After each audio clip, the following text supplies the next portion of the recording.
Hello viewers, আসসালামু আলাইকুম। সবাই কেমন আছেন? আল্লাহর অশেষ রহমতে আমি অনেক ভালো আছি এবং আপনারা যারা পেজে কাজ করছেন সবাইর জন্যই শুভকামনা রইলো। কারণ পেজে কাজ করা অনেক কষ্টের। এতদিনে আমি বুঝে গেছি।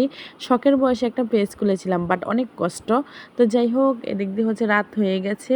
পিঠা বানানোর রেসিপি চলছে, কিন্তু আমি রেসিপিটা পুরো নিতে পারিনি। কারণ আমি আমার বাবার বাড়িতে আসছি। আমি আমার মতো করে সময় কাটাচ্ছি এবং আমার বাচ্চাদেরকেও সময় দিচ্ছি।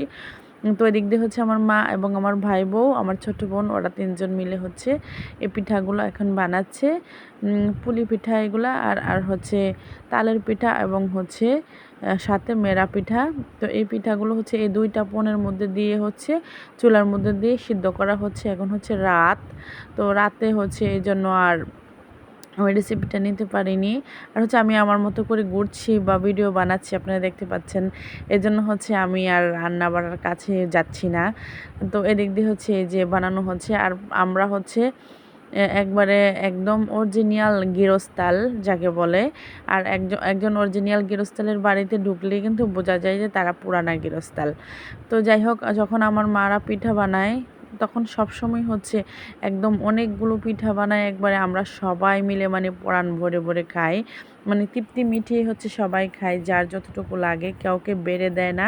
বা আমরা কেউ আছে না যে আখাইতের মতো খাওয়া দাওয়া করি, যে খাইতে শেষ হয়ে যাচ্ছে তাড়াতাড়ি করে খাও, এরকমটা না। একদম ডিশ ভরে সিদ্ধ করে এনে রেখে দিয়েছে, সবাই খাও প্রাণ ভরে। তো এদিক দিয়ে আমার মা বলতেছে আমার নাতি আমাদের বাড়িতে বেড়াতে আসছে, তো আমার নাতিকে সুন্দরভাবে প্লেটে ভরে ওকে ওর পোড়ানোটা ভরে খাওয়ার জন্য ওকে পিঠাগুলো দেওয়া হচ্ছে। শুধু খালি এই পিঠা না, সব ধরনের পিঠাই অনেক তৈরি করে আগে থেকেই বেশি বেশি তৈরি করে অভ্যাস, তো এজন্য আর অল্প অল্প করে করে না। তো যাই হোক, আজকের ভিডিওটা কেমন লেগেছে আপনারা কমেন্ট করে জানাবেন। আমার ছেলে তো অনেক খুশি, দেখতে পাচ্ছেন, ও হাসতেছে।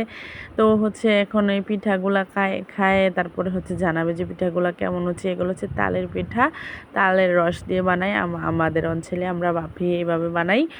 আর এই যে পুলি পিঠা তো বানানো আপনাদেরকে আগে দেখিয়েছি। তো ও তো পিঠাগুলো খেয়ে টেস্টগুলো খুবই খুশি। তো আমি এই ধরনের পিঠাগুলো খুবই কম বানাতে পারি। আমি খুবই শৌখিন বলতে পারেন, একটু শৌখিন টাইপের, অন্য টাইপের একটা মেয়ে। একদম থাকতে পছন্দ করি, সব ঝামেলার পিঠা টিঠা এটা সেটা বানানো খুব কম পছন্দ করি। তারপর আমার ছেলেরা খেতে চাইলে অবশ্যই আমি চেষ্টা করি তৈরি করে দেওয়ার জন্য।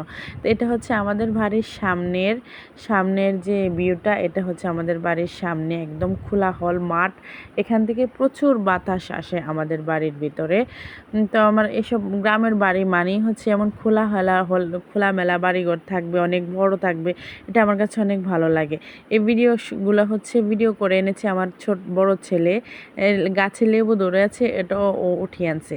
আর এবং এটা আমাদের বাড়ির পিছনের ভিউটা অনেক বড়, দিঘি আছে। এবং আমি অবশ্যই আপনাদেরকে আর নেক্সটে আমাদের বাড়ির ভিতরটা আপনাদেরকে একটু দেখিয়ে দেব পরবর্তীতে।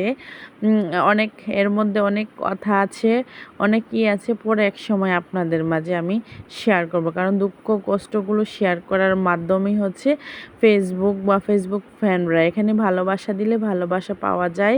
তো এখানে দেখেন, ওয়াও কি ওয়ান্ডারফুল বাতাস! এই বাতাসগুলো আপনি মনে হয় না যে আপনি টাকা দিয়ে বা এসির বাতাস কিনতে পারবেন। আল্লাহ তাআলার জান্নাতে একটা হাওয়া বয়ে যায়, যখন বাতাস আসে তখন মনে হয়। আর এই গাছটা আমি আমার শ্বশুরকে দিয়ে রাজবাড়ি থেকে আম্রপলি গাছের চারাগুলো আমি আমার বাবার বাড়িতে আমি এনে তারপর লাগিয়েছি। আশা করা যাচ্ছে আগামী বছর হয়তো বা ফলন ধরবে। এরকম গাছগুলা যে হয়ে গেছে সেটাই আলহামদুলিল্লাহ, আমি অনেক খুশি। তো দিক দিয়ে আমাদের বৈশাখ মাসের ধান কাটা লেগে গেছে। তো বাড়িতে কিভাবে বসে থাকি, ওদের সাথে আমি খুশিতে আমি ওদেরকে একটু হেল্প করছি। আজকের মতো এখানেই, সবাই ভালো থাকবেন, আল্লাহ হাফেজ।